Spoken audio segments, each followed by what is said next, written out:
90% মানুষ নিজের হাতেই নিজের জীবন নষ্ট করে, কারণ এই 5টা সত্য তারা কখনো বোঝে না। জীবনে শান্তি চাইলে এই 5টি কথা মনে রেখো। কুরুক্ষেত্রের মাঝখানে দাঁড়িয়ে বিভ্রান্ত অর্জুনকে পথ দেখিয়েছিলেন শ্রীকৃষ্ণ।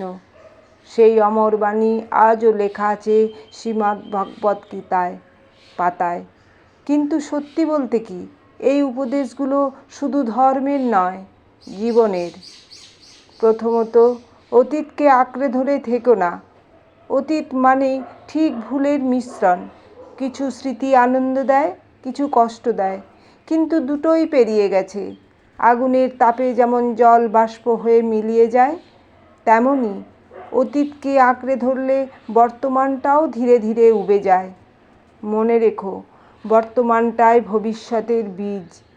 আজ যদি ঠিকভাবে বাঁচতে পারো, আগামীকাল আপনা আপনি সুন্দর হবে। কিন্তু যদি সারাক্ষণ পেছনে তাকিয়ে থাকো, তাহলে বর্তমানও নষ্ট হবে, ভবিষ্যতও।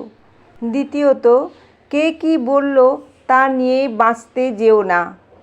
কিছু মানুষের কাজই হলো সমালোচনা করা। ভালো করলে বলবে, খারাপ করলে তো বলবেই। মানুষ তো ভগবানকেও ছাড়ে না, ভুল ধরার চেষ্টা করে। তার মধ্যেও তুমি যদি জানো তুমি সৎ পথে আছো, তাহলে অন্যের কথাকে বুকে পাথর বানিয়ে নাও।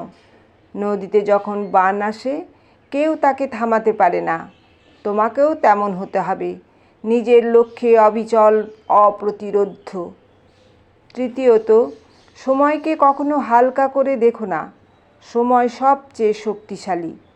আজ যারা তোমায় উপহাস করছে, কাল তারাই হয়তো অবাক হয়ে তাকাবে। সময়ের সাথে লোহায় জং পড়ে যায়, আবার সময়ের সাথেই কয়লা হিরে হয়ে ওঠে। সময় দুর্বলকে শক্তিশালী করে, শক্তিশালীকে নম্র করে দেয়। তাই সময়কে সম্মান করো, কারণ সময়ই শেষ কথা বলে। চতুর্থত, নিজের জীবনকে অন্যের সঙ্গে তুলনা করো না। সবার জীবন আলাদা পথের যাত্রী।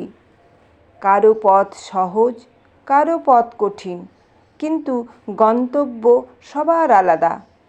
তুমি যদি অন্যকে দেখে ভাবো ওর বাড়ি আছে, টাকা আছে, গাড়ি আছে, আমাকেও ঠিক ওর মতো হতে হবে, তাহলে হয়তো সফল হলেও মনে জন্ম নেবে অহংকার, আর ব্যর্থ হলে জন্ম নেবে হিংসা, রাগ, বিদ্বেষ। এই 3টিই পতনের মূল। তাই অন্যের দিকে নয়, নিজের পথের দিকে তাকাও। নিজের প্রতিদিন একটু ভালো করাই আসল সাফল্য। 5 নম্বর, অহংকার ছেড়ে নম্র হতে শেখো। শুনতে সহজ, করতে কঠিন। ভুল করেও ক্ষমা চাইতে আমাদের দ্বিধা হয়, কারণ আত্ম অহংকার মাথা তুলে দাঁড়ায়।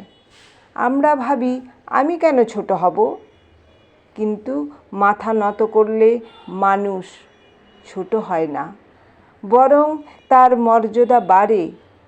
মানুষ মাত্রই ভুল করে, জ্ঞান বয়স দেখে আসে না। একটা পিঁপড়ের কাছ থেকেও শেখার আছে অনেক কিছু। 4-5টায় জ্ঞানের ভাণ্ডার, শুধু অহংকার নামক দেয়ালটা সরাতে হয়। শেষ কথা, জীবনের ঝড় থামবে না, সমস্যাও একদিন শেষ হবে না। কিন্তু যদি এই 5টি সত্য হৃদয়ে ধারণ করা যায়, তাহলে মানুষ এতটাই শক্ত হয়ে ওঠে যে ঝড় তাকে ভাঙতে পারে না। জীবন বদলায় বাইরে থেকে নয়, বদলায় ভিতর থেকে। আর সেই পরিবর্তনের শুরু আজ, এখন, এই মুহূর্ত থেকেই। শ্রীমদ্ভগবদ্গীতায় এই কথাগুলো আপনাদের কেমন লাগলো জানাতে ভুলবেন না। ভালো লাগলে লাইক, কমেন্ট, শেয়ার করে আমার পাশে থাকবেন। ধন্যবাদ।